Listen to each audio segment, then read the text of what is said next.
Boa noite. Abra sua Bíblia em 1 Pedro, capítulo 3.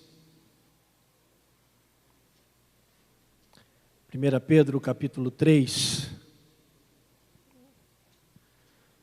Nós vamos ler e vamos seguir de onde a gente parou na semana passada.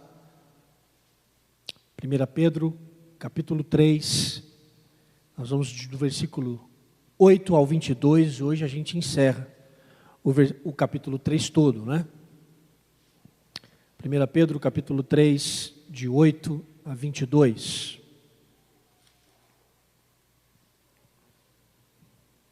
Vamos orar antes. Senhor, que ao ler a Tua palavra, aquilo que cantamos, aquilo que ouvimos e aquilo que também cremos, se submeta a cada palavra que aqui está. E que em nome de Jesus, assim como o Teu Santo Espírito já tem conduzido tudo aquilo que nós já fizemos até agora, com as músicas, com a palavra, com a ceia, que também agora o Teu Espírito Santo nos traga alento e orientação. Fala conosco, Senhor. Tem misericórdia de nós. Em nome de Jesus eu oro. Amém. Não, aqui não. Vamos ler então, 1 Pedro capítulo 3, versículo 8 diz assim: Finalmente, tende todos vós o mesmo modo de pensar.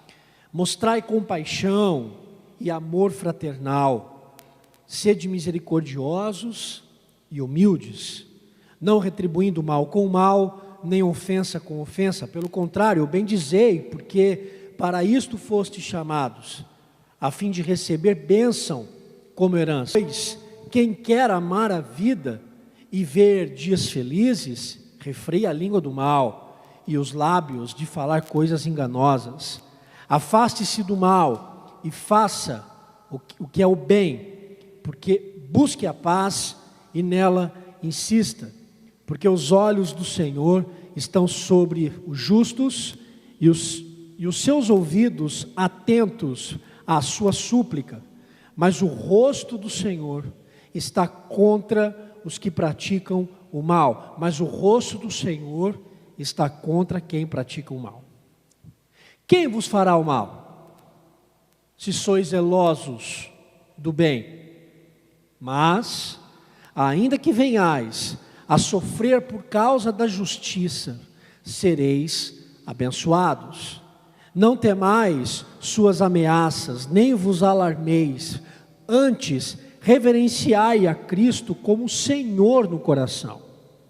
Estais sempre preparados para responder a todos os que vos pedir razão da esperança que há em vós, mas fazei isso com mansidão e temor, e tendo boa consciência, para que os que caluniam o vosso bom procedimento, é melhor que sofrais fazendo o bem do que o mal, porque também Cristo morreu uma única vez pelos pecados, o justo pelos injustos, para levar-nos a Deus, morto na carne, mas vivificado pelo Espírito, no qual também foi e pregou aos espíritos em prisão, os quais, noutro tempo, foram rebeldes, quando a paciência de Deus esperava, enquanto a arca era construída nos dias de Noé.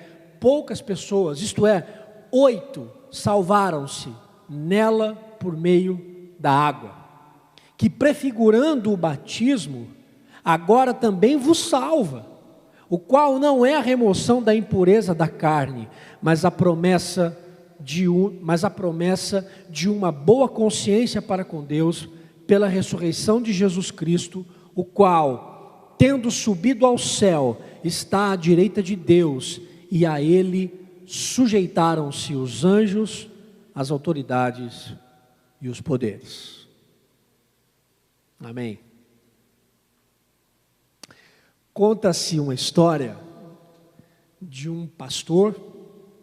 Ele era pastor de uma igreja já há muito tempo. E chegou no domingo, ele subiu ao púlpito e, como ele fazia dominicalmente, ele pregou.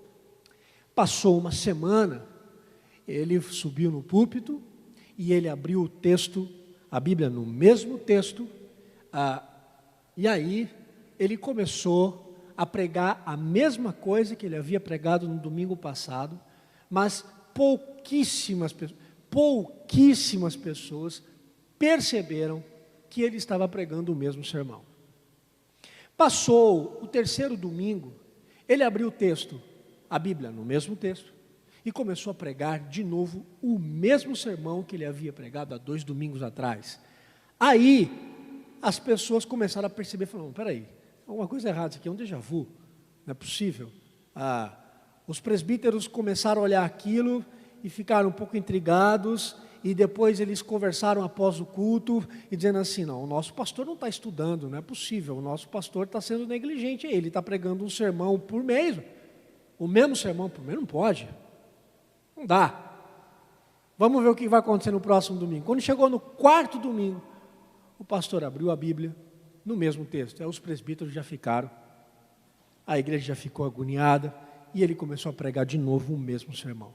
Quando acabou, as pessoas foram até o pastor, e o conselho também, os presbíteros também, e as pessoas chegaram para o pastor e falaram assim, pastor, por que você está repetindo o sermão, durante esse mês todo, o mesmo sermão, ipsis literis, tudo, inclusive as histórias, as ilustrações, as bases textuais, os links entre Velho e Novo Testamento, é o mesmo sermão o mês todo. A gente não está aguentando mais ouvir isso. Você tem que dar uma outra palavra de Deus para nós. Por que você está insistindo nesse negócio? Então, o pastor, corajosamente e sabiamente, olha para a igreja, olha para o conselho, para os presbíteros e diz, quando vocês aprenderem a colocar em prática o que eu estou falando e repetindo há 4 domingos, a gente vai para outra lição. Se a moda pega, ia facilitar muito o nosso trabalho, né? Eu não sei se isso é uma lenda eclesiástica ou se isso é verdade, mas essa história é, no mínimo, interessante. Não é difícil da gente entender. Antes de eu continuar, vou abrir um parênteses. Nossa, como é bom ver a igreja cheia. Fecha o parênteses.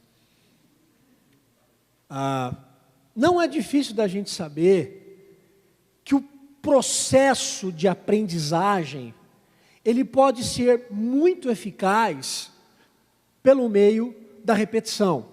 E quando eu estou falando que o processo de aprendizagem, ele pode ser muito eficaz pelo meio da repetição, eu não estou me referindo porque alguns pedagogos podem fazer uma crítica a isso, eu não estou me referindo àquele processo de educação mecânica que exige a decoreba para que um aluno possa só compreender superficialmente um determinado conteúdo, ou memorizar um conteúdo. Mesmo porque existem inúmeras maneiras, e aí os pedagogos podem falar melhor do que eu, de que um aluno consiga, para que um aluno consiga obter e memorizar um conteúdo sem que seja dessa educação mecânica, decorado e tal. Existem muitas maneiras. Eu estou me referindo, dentro do campo da educação, de um conteúdo, do mesmo conteúdo ser apresentado de formas diferentes, de maneira interativa, criativa, com plataformas dentro da sala de aula, de diferentes modos que tratam o mesmo assunto sobre a mesma coisa de ângulos diferentes. Alguns pedagogos chamam essa estrutura de ensino híbrido. Porque dentro da sala de aula você tem várias plataformas, uma virtual, uma lousa, uma palestra, todos falando sobre um único tema, de forma diferente. Sendo você favorável ao ensino mecânico, ou ao ensino híbrido, ou ao tradicional, ou ao construtivo, eu não sei qual é a sua pegada dentro da pedagogia, o fato é que a gente não pode negligenciar a ideia de que a repetição, ela é um aliado muito importante para a retenção de um conteúdo. Eu tenho feito o seguinte agora, a partir desse ano, com os meus livros. Antes eu ficava lendo o livro, lia, aí chegava no final do ano, eu registrava quantos livros eu tinha lido. E aí quando chegava em janeiro, eu olhava a minha lista de livros, e aí eu fazia uma pergunta para mim mesmo, um teste. Vila, o que você reteve dos livros? E aí eu ficava envergonhado. Esse ano eu fiz diferente. Esse ano eu estou lendo pouquíssimos novos livros, pouquíssimos. Eu estou reestudando os livros que eu li o ano passado, e escolhi a dedo, porque eu estou escrevendo os livros à mão. À mão. Eu preciso comprar caneta nova, porque as minhas canetas já acabaram, quase que todas, porque tudo aquilo que eu risquei no livro, ou coloquei um post-it de diferente cor, eu reescrevo do mesmo jeito no caderno, e depois, quando eu estou no momento livre, eu pego o meu caderno na minha bolsa e vou lendo. E muito do que eu li o ano passado, hoje, eu consegui digerir mais pelo processo de repetição. Na tradição judaica, a repetição ela é muito importante. Quando a gente vai para um texto muito fundamental dentro do povo judeu, que é Deuteronômio capítulo 6, que é o famoso Shema, e o Shema é o ouve, ó Israel, porque Deus tinha algo para falar com o povo e eles deveriam ouvir. Então, ouve, ó Israel, em Deuteronômio 6, o ouvir como aprendizado, o ouvir como reter um conteúdo, está vinculado a um processo de repetição. No capítulo 6 de Deuteronômio, no versículo 7, o texto diz: tu os ensinarás aos filhos, tu os ensinarás diligentemente. Algumas traduções trazem o diligentemente, outras traduções subtraíram o termo. Mas essa expressão está no original. Ensine os seus filhos diligentemente. E essa expressão no original, ela tem duas lições. A primeira, no original hebraico, traz o sentido de uma coisa repetida. E por que é repetida? Porque a segunda ideia do texto é que você tem que inculcar no seu filho e a palavra é afiar. Já afiou uma faca?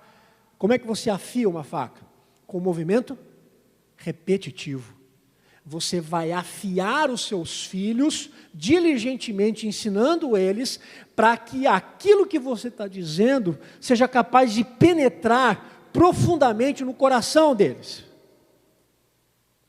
Repetição. A repetição na tradição judaica, ela era também usada para ensinar sobre ênfases.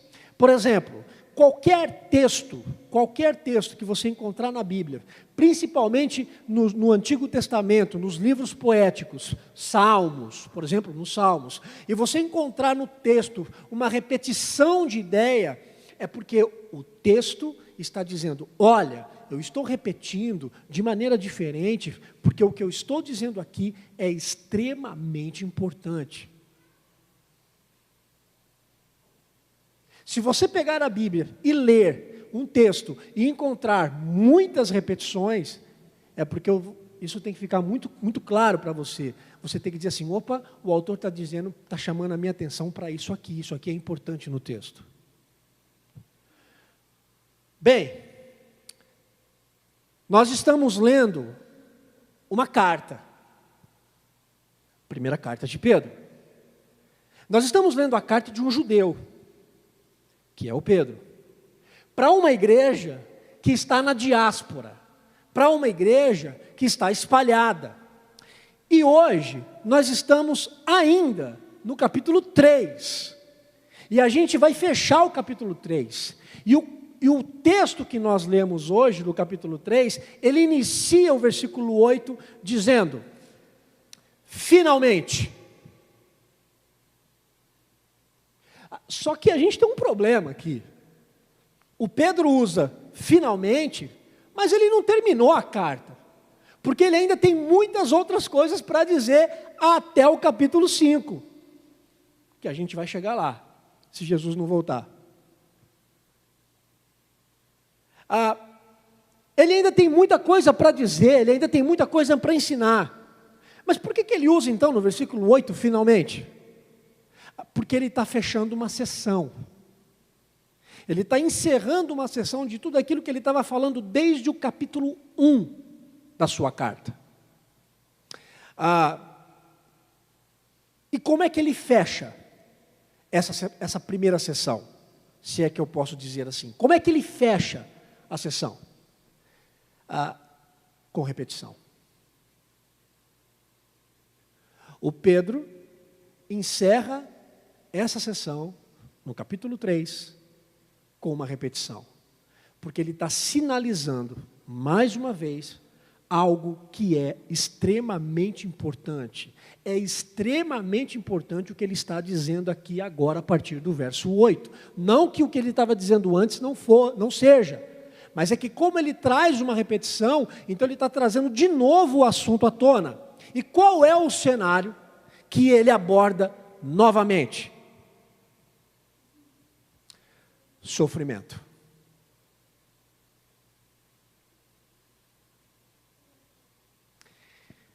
No contexto do sofrimento, da separação física da igreja, no momento, no sofrimento da igreja pela dor e pela perseguição, Pedro retorna ao valioso artifício da aprendizagem da tradição judaica. Ele volta à repetição. É claro que eu não vou ser louco e nem tão corajoso quanto o pastor da história que eu iniciei no início do culto, no início da minha fala. Eu não vou, porque eu preguei sobre sofrimento há 2 semanas atrás. Eu preguei há 2 semanas atrás, o pastor Diego pregou semana passada, e quando eu comecei a ler o texto, eu falei, lascou, porque ele está falando a mesma coisa que eu falei há 2 semanas atrás. E agora? E aí eu entrei numa crise, falei, eu vou pular para o capítulo 4. Eu falei, não é justo. Não é justo. Porque existem elementos no capítulo 3, de 8 a 22, que ele não falou antes. Então, qual é a minha proposta hoje com vocês? É como se nós voltássemos a 2 semanas atrás e eu estivesse agora continuando o que eu falei. É como se aquilo que foi falado no domingo passado com o pastor Diego, falando da relação conjugal, sobre submissão, marido amar e a esposa se submeter, fosse um parêntese. E agora, a gente continua lá de onde eu estava falando há 2 semanas atrás. Se há 2 semanas atrás, o tema da reflexão era a igreja espalhada, aprendendo a viver na aflição, o tema de hoje é a igreja espalhada encarando o sofrimento. É o mesmo tema, com elementos que destoam. Então hoje, obviamente, eu não vou abordar aquilo que eu falei há 2 semanas atrás, eu não vou repetir o que eu falei.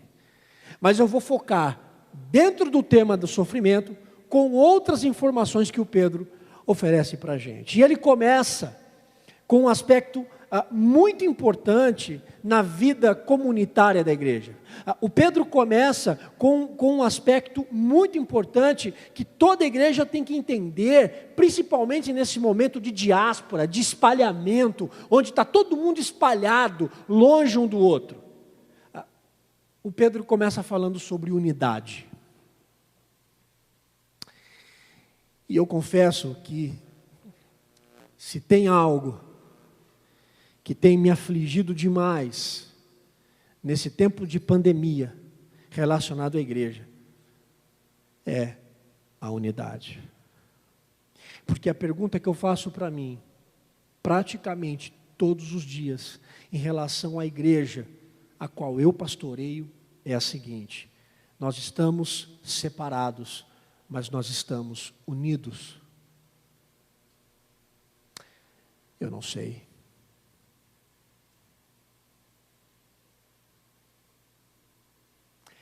Pastor, mas você precisa nos dar uma resposta. Não, eu não preciso dar uma resposta, porque esta não é uma resposta do pastor.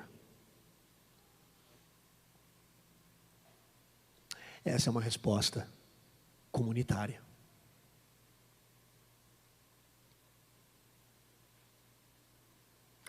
O Pedro começa falando sobre unidade.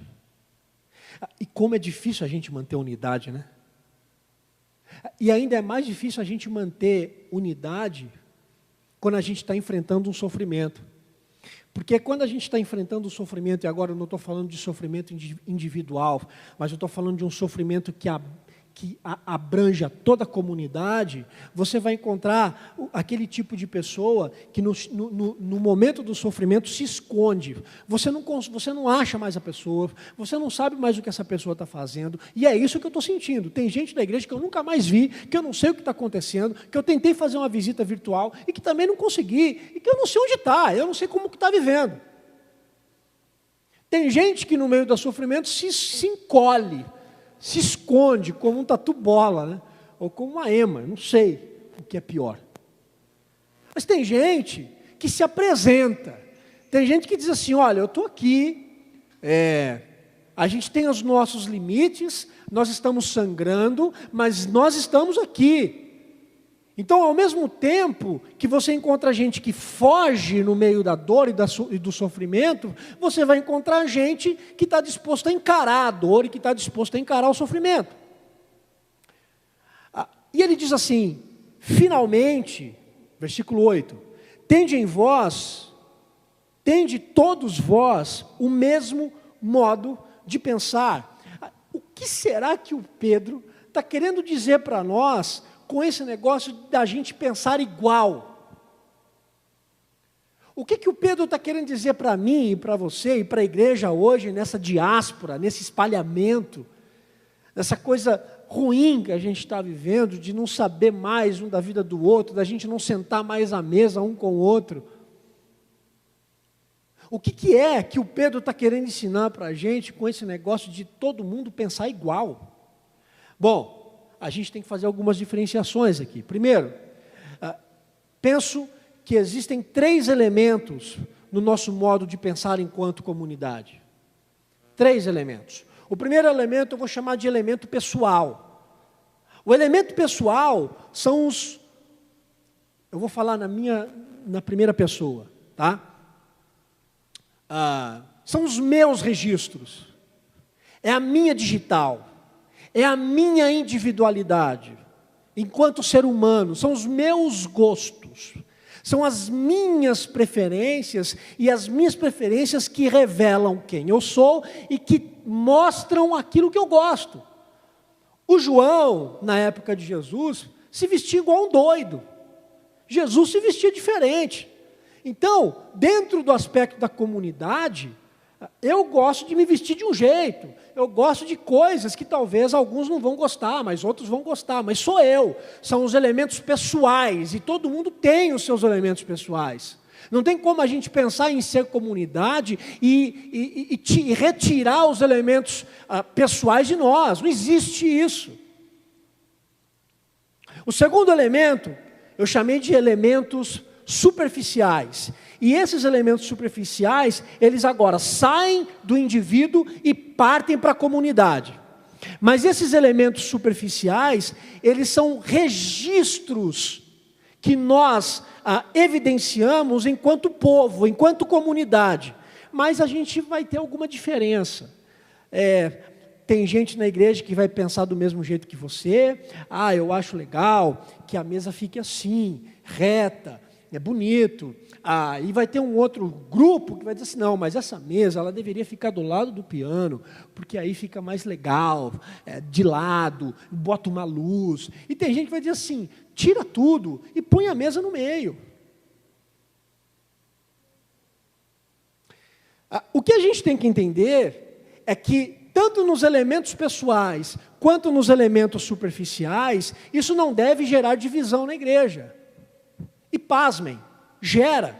E se gera divisão na igreja por elementos pessoais e por elementos superficiais, isso mostra o nível de maturidade que esta igreja tem. E quando eu estou dizendo esta igreja, não estou falando desta igreja. Eu me refiro à igreja dentro do exemplo que eu estou citando.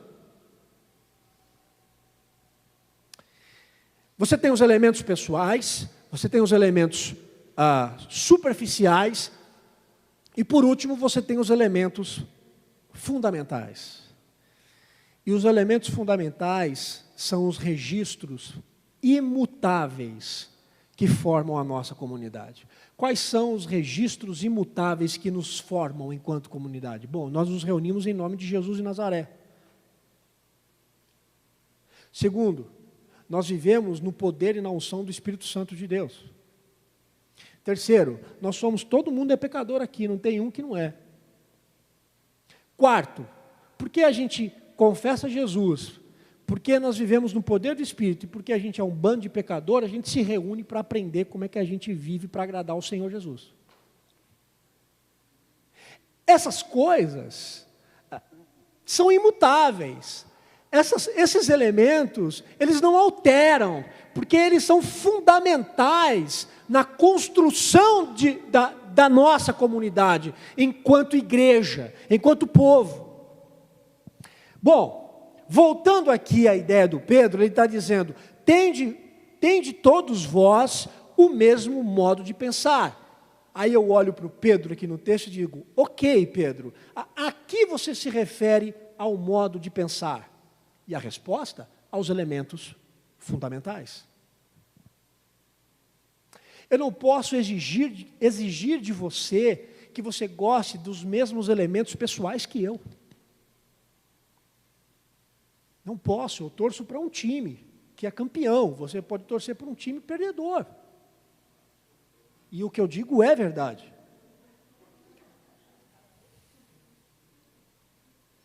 É engraçado olhar para vocês rindo com a máscara. A gente tem que aprender agora a rir com os olhos, né? A gente fecha os olhos para rir. Eu também não posso exigir da igreja que todo mundo tenha um pensamento uníssono em elementos que são superficiais. Quando nós decidimos vender a casa pastoral, a gente foi para uma assembleia. Teve gente que votou sim, vende. Teve gente que votou, não vende. Mas isso não pode dividir a igreja, porque a nossa fé não está na casa. Ok? Então, é óbvio que o que o Pedro está falando para a gente ter o mesmo modo de pensar são os elementos fundamentais. E a pergunta, que não quer calar, quais são esses? Quais são os elementos fundamentais? E não adianta a gente imaginar um monte de coisa, a gente tem que ir para o texto bíblico, porque o Pedro está falando quais são os elementos fundamentais para nós aqui.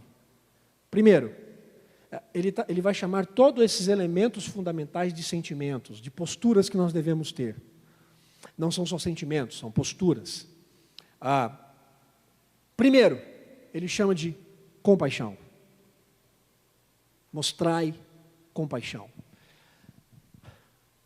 A palavra compaixão aqui no original grego tem um sentido, é como se os sentimentos mexessem nas suas entranhas, literalmente nos seus intestinos. Sabe quando você vê alguma coisa e você fica enjoado? Sabe quando você vê uma coisa e aquilo embrulha o seu estômago?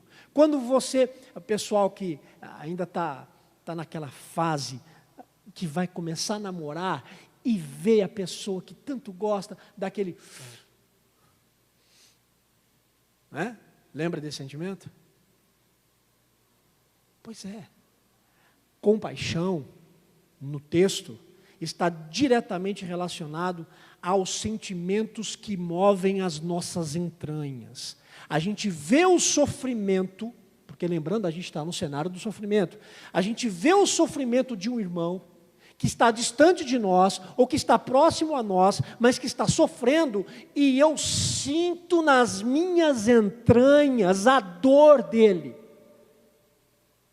Eu não consigo passar por esse irmão ou por essa irmã sem ter o meu intestino mexendo fisicamente em mim. E isso me faz lembrar quando Lázaro morreu e Jesus chegou para ressuscitar Lázaro. Ele teve o mesmo sentimento, ele teve as suas entranhas mexidas por causa da angústia e do choro das pessoas. É sentir fisicamente o negócio.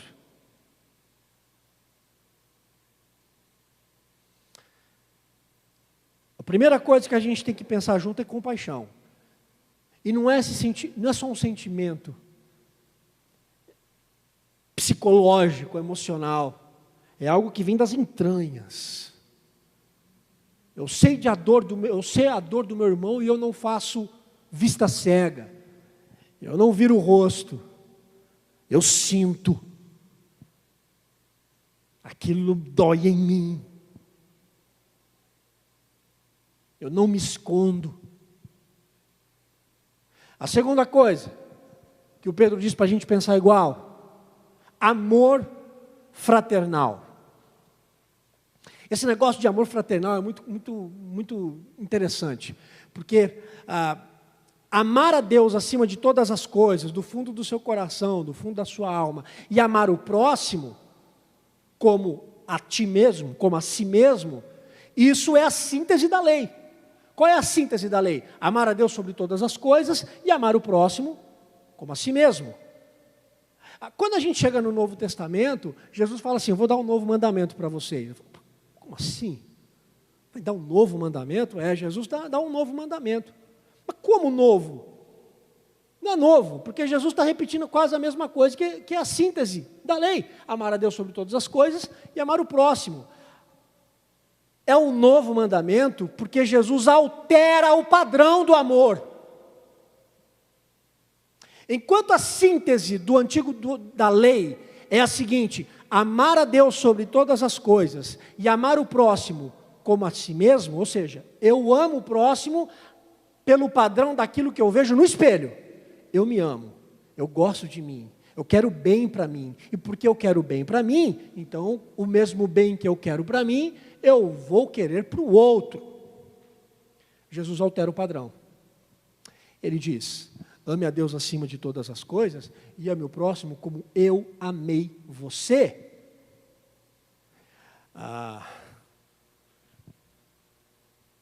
Isso é muito forte. Porque o amor fraternal não é amar o outro como eu amo a mim mesmo. O amor fraternal é amar o outro como Cristo me ama. É você amar o outro como Cristo ama você. Eu não sei se você é uma pessoa fácil de ser amada. Mas com todos os nossos pecados, você já sabe que a resposta não é tão boa assim.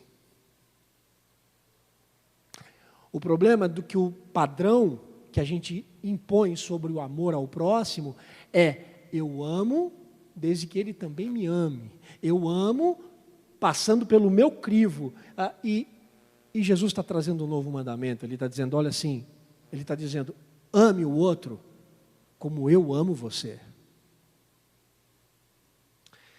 A terceira coisa que a gente tem que ter em comum, que vai formar a nossa unidade, ele chama de misericórdia. E a misericórdia ela é uma postura ética no mundo. Porque a misericórdia, ela aplica aquilo que Jesus ensina na vida do outro. E eu sou o veículo que aplica aquilo que Jesus fala na vida do outro. Eu e você somos o veículo da misericórdia. Porque a base da misericórdia é a solidariedade. Eu sou solidário com a sua angústia, com a sua pobreza, com a sua nudez, com a sua falta.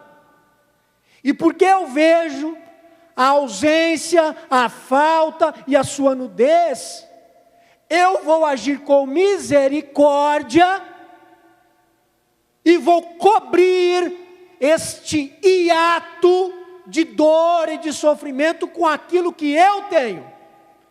Então a misericórdia é eu tirar a minha capa e dar a você, porque você está com frio. A misericórdia, ela tem como base a solidariedade. E se tem uma postura que a igreja precisa ter em tempos de sofrimento como este que nós estamos vivendo, é solidariedade. Porque pode ter certeza, tem gente aqui que está sofrendo demais, mas ainda está sofrendo calado. Quem se esconde na perseguição, quem se esconde das lutas, não pode ser solidário. E quem não é solidário, não é veículo de misericórdia na vida de alguém.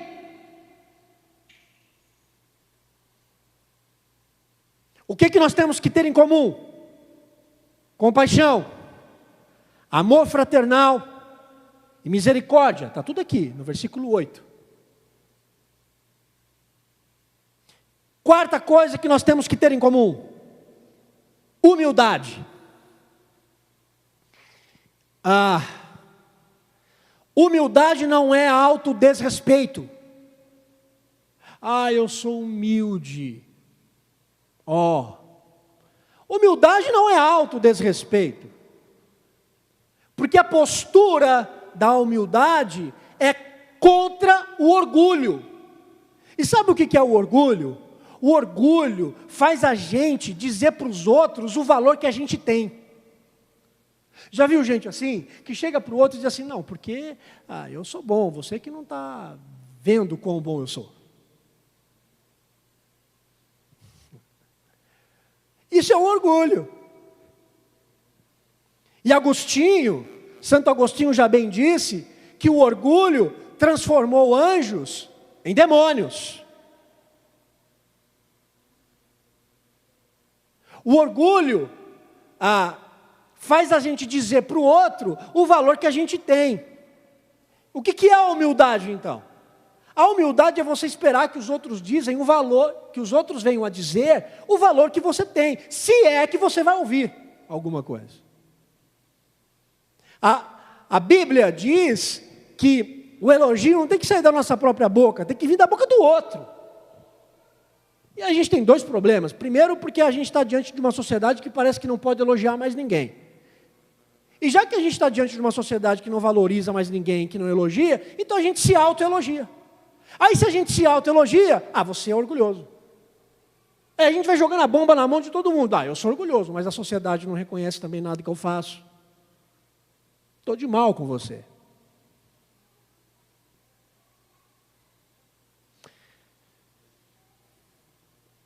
Tende todos vós o mesmo modo de pensar, compaixão, amor fraternal, misericórdia e humildade.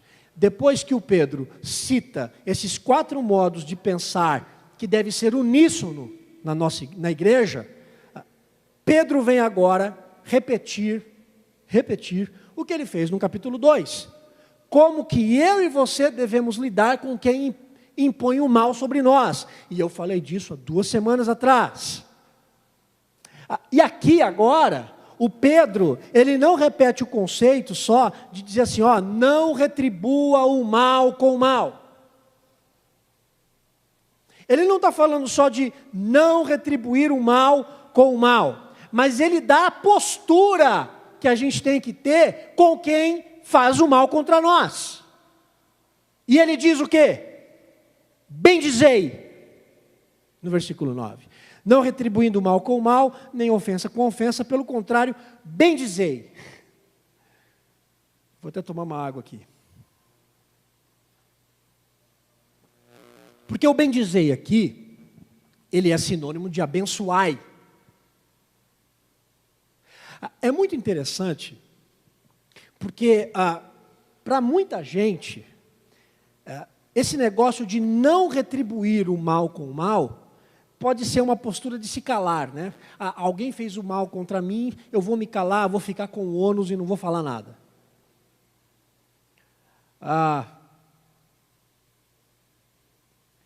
Mas o Pedro aqui não está falando de não retribuir o mal com silêncio. O Pedro não está falando de silêncio aqui. O Pedro não está dizendo para mim, para você e para a igreja que sofre, dizendo assim, olha, se alguém fizer o mal contra você, fique calado. Ele não está falando de silêncio. E também, muito menos, ele está falando de um aspecto de retribuição. Se o Pedro não está falando nem de silêncio e nem de retribuição, o que ele faz? Ele apela. O Pedro é um cara que não sabe brincar. Ele apela. Ele diz assim, olha, se alguém está fazendo você sofrer, bendizei, abençoe essa pessoa. Não, Pedro. Vamos riscar isso da Bíblia? Porque não faz o mínimo sentido isso. O Pedro pede para a igreja que sofre ser bondosa com quem é má com ela. E bem dizer não é falar bem de quem te faz o mal. Porque se você falar o bem de quem te faz o mal, você é mentiroso.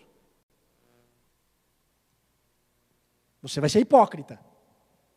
Você sabe que a pessoa está fazendo mal contra você, aí chega uma terceira pessoa e fala, o que você acha dela? Você diz, uma santa. Um santo de Deus, aleluia, olha que lindo. Cordeirinho de Jesus. Se você fizer isso, você é um hipócrita e mentiroso. Isso não é bem dizer. Porque bem dizer não é falar mal. Bem dizer é você promover o bem-estar dessa pessoa. Abençoar é você ter a chance de promover o bem-estar de alguém que está lhe fazendo mal. É você ter essa chance sobrenatural. Você já fez isso com alguém? Você já teve a chance de fazer isso? Alguém que lhe fez mal, e aí aparece uma situação na sua vida em que você diz assim, irmão, agora eu vou assar você no fogo do inferno. E aí você diz assim, não, eu vou abençoá-lo, eu vou fazer algo bom para ele, eu vou fazer algo bom para ela. Eu não estou dizendo que é fácil, eu estou dizendo que isso é bíblico.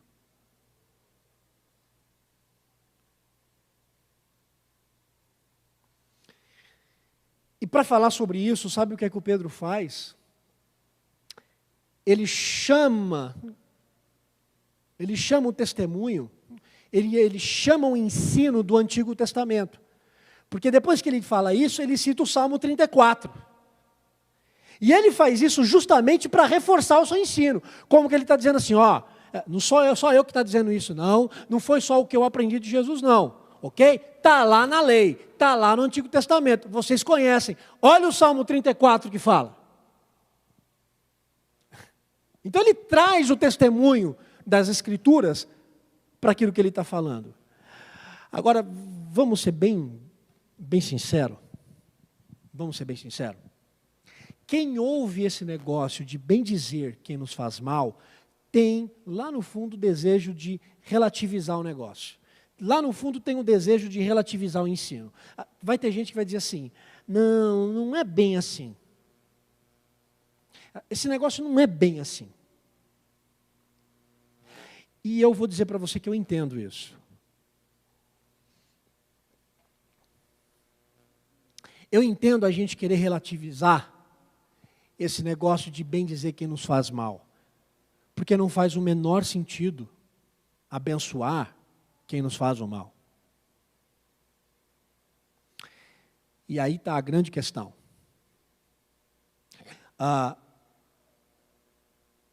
Por que o Pedro traz o ensino do Antigo Testamento para falar sobre isso.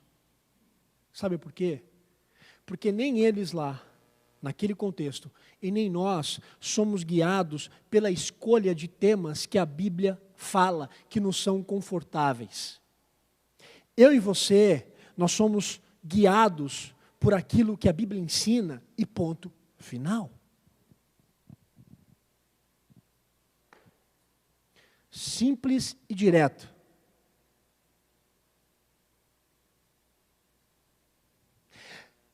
Mas ainda assim, eu entendo a crise. E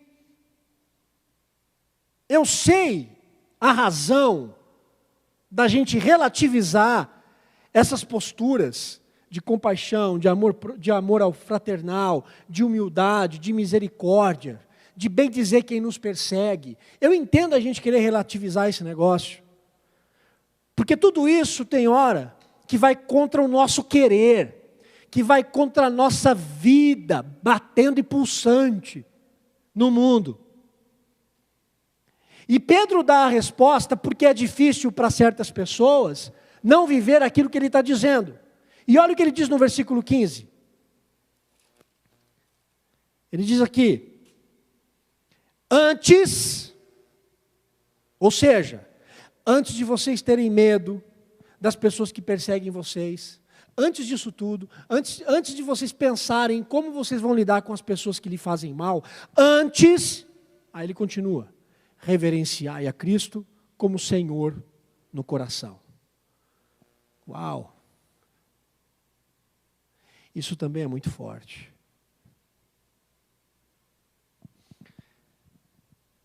Porque reverenciar a Cristo no coração não é manter uma postura reverente na oração. Senhor meu Deus, meu Pai amado, estou reverentemente diante de Ti. Reverenciar a Cristo no coração não é quando você chegar no culto e alguém está orando e você ficar lá fora esperando. Não, estou esperando o irmão orar para adentrar ao Santo dos Santos, ao templo do Senhor. Isso é prática religiosa, não tem nada a ver com reverência, com reverenciar a Cristo no coração. Reverenciar a Cristo no coração também não tem nada a ver você entrar no culto com a cabeça baixa, em respeito, tirar o boné, tirar o chapéu. Isso não é reverenciar Jesus no coração. Isso é elemento superficial.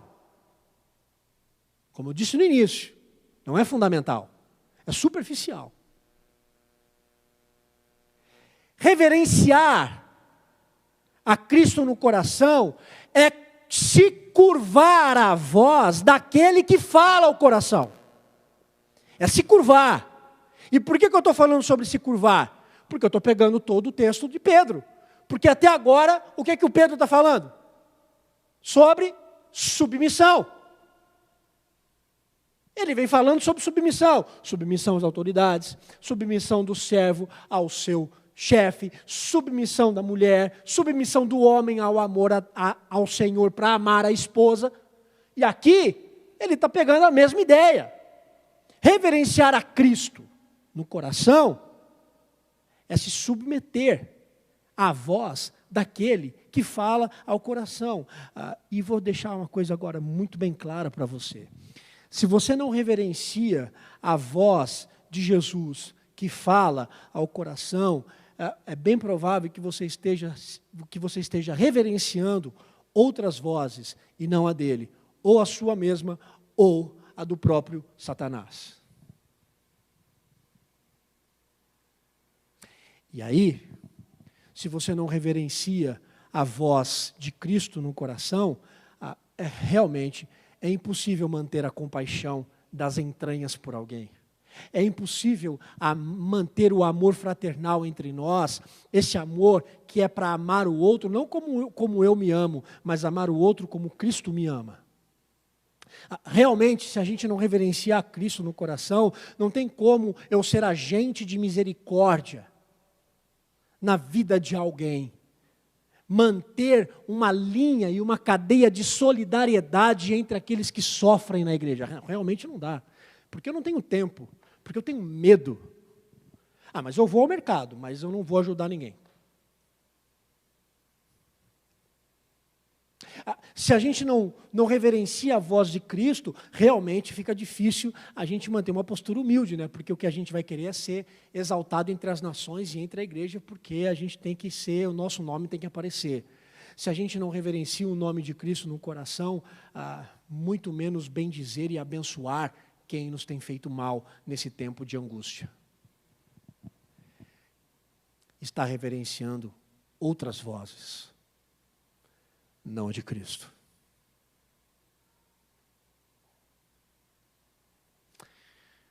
E a gente sabe a voz que ouve.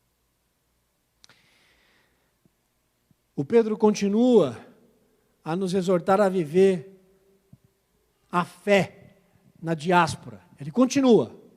É como se ele dissesse assim, e tem mais, hein? E tem mais. Eu vejo esse capítulo 3 aqui, me parece, eu tenho a impressão de ver um Pedro falando assim, sem parar. É isso, e tem mais, e é isso, e tem mais. E é isso, e é isso, e é isso. Eu vejo um pregador aqui, apaixonado aqui. E ele continua a exortar.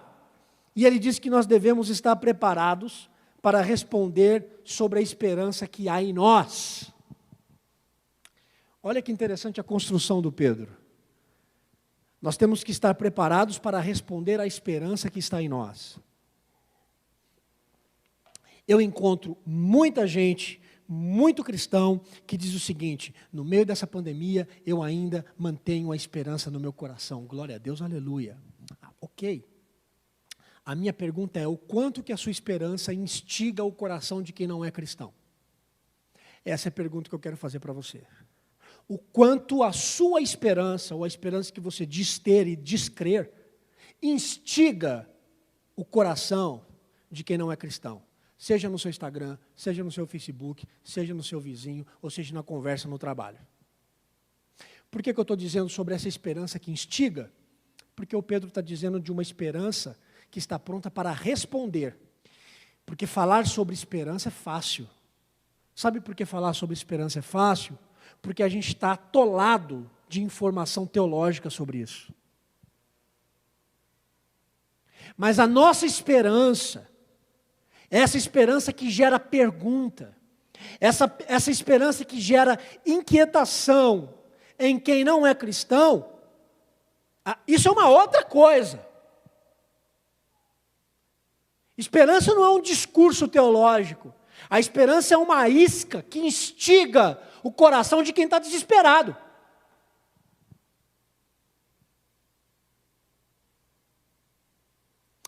Mas o Pedro continua falando sobre aqueles que vivem essa esperança, que geram uma pergunta no coração de alguém e que conseguem responder essa pergunta. O Pedro, ele é tão profundo aqui que ele diz assim, olha, se a sua esperança gera uma pergunta no coração de alguém, e essa pergunta, e essa pessoa chegar a você para questionar a razão do modo como você vive, olha só, você tem que saber como responder.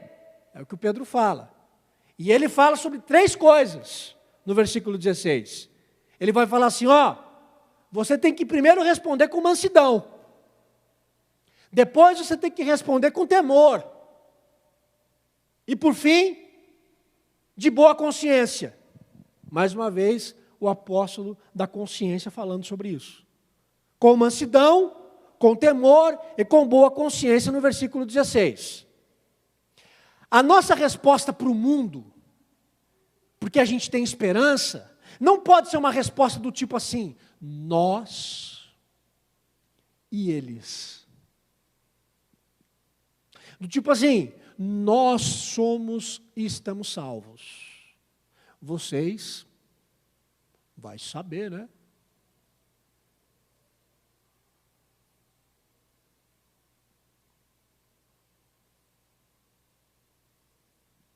A resposta da esperança que instiga o coração de alguém que não vive essa mesma esperança deve ser uma resposta mansa. Deve ser uma resposta com temor. Sabe por que temor? Porque você não é diferente da outra pessoa. A gente tem essa mania de dizer, não, eu sou cristão, sou de Jesus, eu sou diferente dela. Não, você não é diferente dela. Você não é, porque você é tendencioso a fazer as mesmas coisas que ela. A única diferença é que o Espírito Santo está sobre você e convence você do pecado. E que isso nem vem de você, vem do céu. Então não há diferença. Não há diferença. Essa é uma barreira missiológica no mundo hoje. A igreja se coloca do lado de uma posição, olhando para o mundo, e diz assim, vocês são do mundo. Vocês ouvem música do mundo. Nós somos santos. Nós e vocês.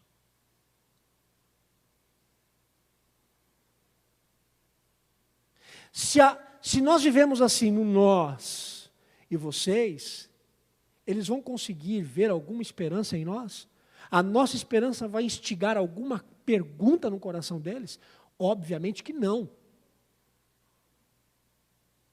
Obviamente que não. Porque a gente tem que soltar a esperança como um leão. A nossa esperança é como um leão.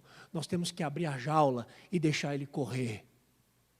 E alcançar quem por ele ainda não foi alcançado.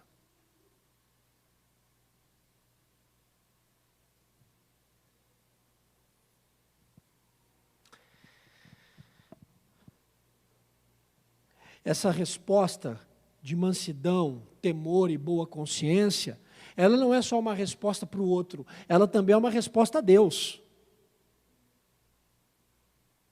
Porque olha o que diz o versículo 17.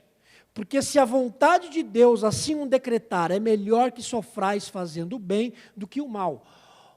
Opa! O que o Pedro está falando aqui? O Pedro está dizendo que Deus pode nos colocar num cenário de sofrimento. Você ouviu o que eu disse? Você ouviu o que eu disse? Deus pode nos colocar em um cenário de sofrimento. E se Deus nos colocar em um cenário de sofrimento, qual será a nossa resposta? Mansidão, temor e boa consciência. E para falar sobre isso, se no primeiro discurso dele, ele chama o testemunho do Antigo Testamento, agora para falar sobre isso, ele chama agora o testemunho de Jesus. Como é que ele encarou os sofrimentos que ele passou com mansidão, temor e boa consciência? Então ele chama o testemunho de Jesus. E como é que o Pedro faz? Ele diz assim, olha, Jesus sofreu por nós. E ele sofreu porque Deus quis. E se Deus quis que o seu filho sofresse por nós, pode ser que em algum momento da vida, ele queira que também você sofra. Para alguma finalidade. Que a gente não vai saber distinguir. Não adianta nem procurar o pastor, porque nem ele sabe às vezes porque sofre.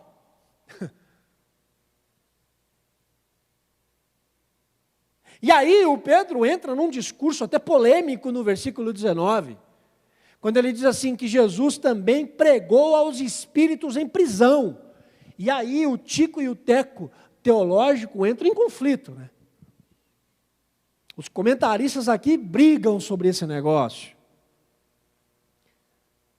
Os comentaristas um pouco mais conservadores, eles ensinam aqui com esse versículo 19, que o Cristo ressurreto, durante a sua ascensão aos céus, ele proclamou aos espíritos em prisão o seu triunfo sobre a morte. É como se ele ressuscitou e olhou para os espíritos presos e disse assim, vocês se lascaram, tá? Porque eu venci a morte. O Cristo exaltado passou pelo reino onde são mantidos os anjos caídos e proclamou o seu triunfo sobre eles, dizendo assim, olha, eu venci, está consumado. Perdeu o Playboy, acabou. Eu vou voltar daqui 3 dias, vou subir aos céus, e quando eu retornar de novo, vou levar o meu povo. Vocês estão perdidos. E esse texto faz uma referência a Colossenses capítulo 2, o apóstolo Paulo fala sobre isso. Colossenses 2, 14 e 15, ele fala sobre isso. Mas aqui, no versículo 19, o Pedro dá aquela... É como se o pregador tivesse dado aquele grito assim, aqui ele fez isso, para mostrar o poder de Jesus sobre a vida da igreja, no meio da dor e no meio do sofrimento. Porque se o Jesus passou pelos espíritos presos e proclamou vitória, porque eu e você, no meio da angústia e do sofrimento, vamos ficar apáticos? Oh, meu Deus, não dá. Por que nós vamos nos esconder? Se Jesus proclamou triunfo sobre o inferno.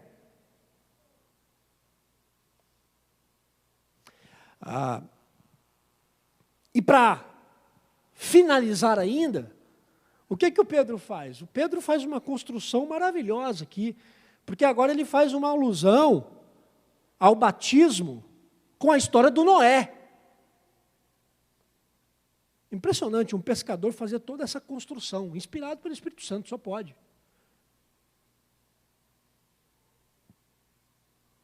Ele faz alusão ao batismo, por aquilo que pela história do Noé. E ele diz que o batismo é a promessa de uma boa consciência para com Deus.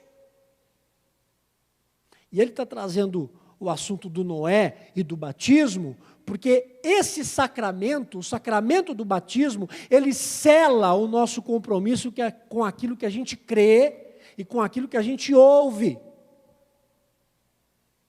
Entenda uma coisa, o batismo não é um evento temporal na nossa vida. O batismo não é um evento que aconteceu no passado.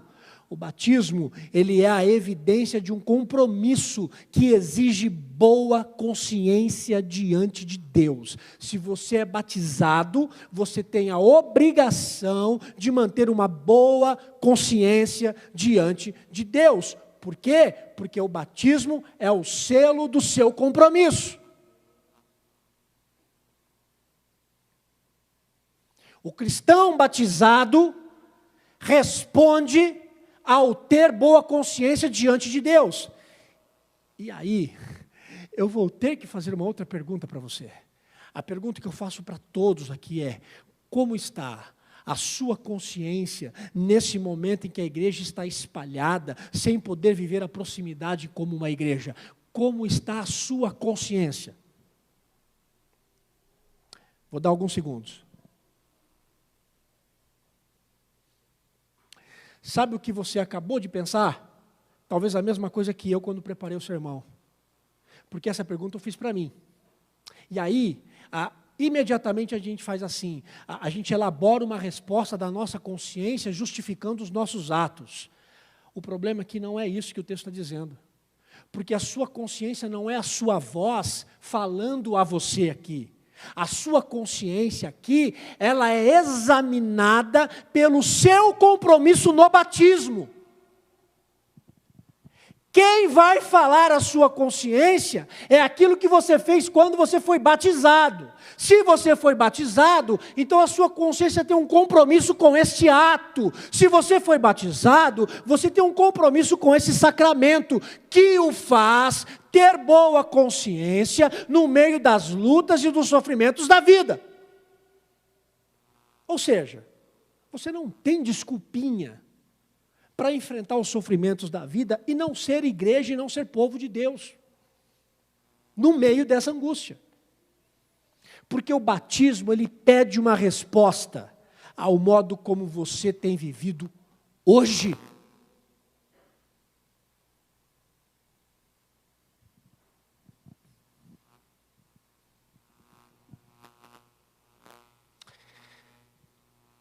Diante dos sofrimentos que nós vivemos, como uma igreja na diáspora, Quais são as lições? Destaco 6. Vou resumir tudo que eu falei em 6 lições. Como que nós, enquanto igreja, vamos viver diante dos sofrimentos de uma igreja que vive na diáspora? Primeira lição. Nós precisamos ter o mesmo pensamento naquilo que é fundamental. Compaixão. Ter as entranhas mexidas pela dor de alguém. Amor fraternal. Amar o outro como eu sou amado pelo Pai. Misericórdia. Ser um agenciador, um link de solidariedade entre as pessoas. Humildade. Não ficar vivendo de modo que eu tenho que sempre esperar o reconhecimento das pessoas. Segunda lição. Abençoar aqueles que impõem maldade sobre você. Você deve criar meios para o bem-estar daqueles que são maldosos com você. Terceira lição. Você precisa reverenciar a Cristo no coração.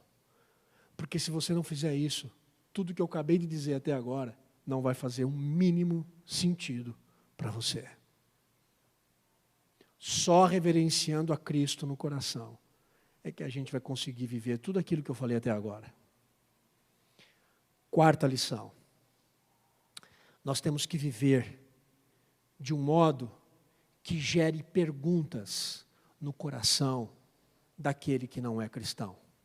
A nossa esperança precisa instigar perguntas na vida daqueles que não são cristãos. Quinta lição. Vivendo a esperança no mundo e diante de Deus, nós precisamos manter mansidão, temor e boa consciência. Sexta e última lição. Nós precisamos ter o bom exemplo de Cristo e o exemplo do batismo como uma evidência que examina a nossa boa consciência.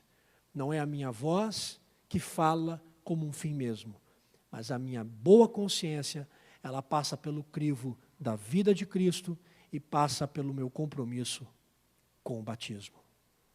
Se nós vivermos essas 6 lições, eu creio que ainda que nós venhamos a estar separados, nós seremos uma igreja unida.